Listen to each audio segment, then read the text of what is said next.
காலையில யார் முகத்துல முழிச்சேன்னு தெரியல. ஒரு கேஸ் இல்ல, 2 கேஸ் இல்ல. இன்னைக்கு ஃபுல்லாவே டாக் தான் கேஸா வந்தது. கவர்மெண்ட் ஒரு ஜியோ பாஸ் பண்ணிருப்பாங்க. அது எல்லாருக்குமே தெரியும். டாக வந்து கொல்ல சொல்றாங்க. அது உங்களோட கருத்த வந்து கமெண்ட்ல சொல்லுங்க. மறக்காம வந்து சேனல வந்து சப்ஸ்கிரைப் பண்ணி பாருங்க. அப்பதான் நான் போடுற வீடியோ ஒரு வீடியோவும் உங்க சேனலுக்கு வரும். இந்த டாக் என்னன்னா, இப்போ எங்கள்ட்ட கேஸ் வந்தது என்னன்னா, இந்த டாக் வந்து வேற டாக் கடிச்சிச்சு வந்தது. அதுக்கப்புறம் வந்து ஏர் ஃபால் ஆகிட்டே இருக்கு அப்படின்னு வந்தது. அதேமாரி வந்து இந்த டாக் கேஸ் என்னன்னா, அந்த காலை நீங்கள் பார்த்தாலே தெரியும். ஒரு கால் வந்து அதுக்கு இல்லை. நான் இதேமாரி டாகை நான் பார்த்ததே கிடையாது இது வரைக்குமே. அதனால தான் ஒரு வீடியோ எடுத்திருக்கேன். அந்தாண்ட கால் வந்து கை கால் விளங்காத மாரி இருக்கும் மாரி அந்த டாகு வந்து காலே இல்லை ஒரு கால். அது எப்படி தான் நடக்குதுன்னு இது வரைக்கும் எனக்கே தெரியல.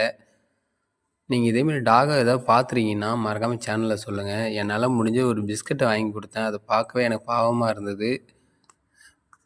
எந்த டாகாக இருந்தாலும் சரி, அது வளரும்போது நல்ல விதமாக தான் வளரும். நம்ம பார்த்துக்கிற விதத்தில் தான் அதோட ஆக்டிவிட்டி எல்லாமே தெரியும். நீங்கள் அதனால நீ கேட்ட ஒவ்வொரு கேள்வி என்ன செருப்பால் அடிச்ச மாதிரி இருக்குடா. மாதிரி இல்ல, உண்மையிலே செருப்பால தான் அடிச்சது.